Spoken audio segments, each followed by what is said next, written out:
കുത്തന്നൂർ ഗ്രാമപഞ്ചായത്ത് മണ്ഡലം കോൺഗ്രസ് കമ്മിറ്റി രാഷ്ട്രീയ വിശദീകരണ യോഗം നടത്തി. മുൻ MP KPCC vice president Ramya Haridas യോഗം ഉദ്ഘാടനം ചെയ്തു.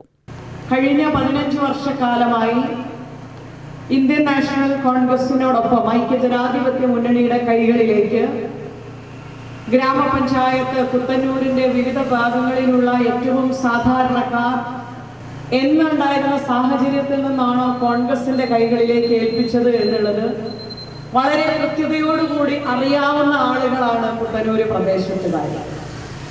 15 വർഷം മുൻപ് ഇടതുപക്ഷത്തിന്റെ അധികാരത്തിൽ ഇരിക്കുമ്പോൾ സാധാരണക്കാരന് വേണ്ടി അനുവദിക്കുന്ന ഫണ്ട്, അത് കുഴൽക്കിണറാകട്ടെ മറ്റ് ഫണ്ടുകളാകട്ടെ, അതെല്ലാം കുഴിച്ചു എന്ന് പറഞ്ഞ് കമ്മ്യൂണിസ്റ്റുകാര് ആ പാവപ്പെട്ടവന്റെ പേരിലേക്ക് വന്നത് തുക അടിച്ചു മാറ്റി കൊണ്ടുപോയത് ബോധ്യപ്പെട്ടപ്പോഴാണ് കുത്തന്നൂര് നിവാസികൾ കോൺഗ്രസിന്റെ കൈകളിലേക്ക് ഭരണമേൽപ്പിക്കാമെന്നുള്ള തീരുമാനമെടുത്തിട്ടുള്ളത്. ഹരിദാസ് അധ്യക്ഷത വഹിച്ചു. DCC general secretary Tholannur Sasidharan മുഖ്യപ്രഭാഷണം നടത്തി.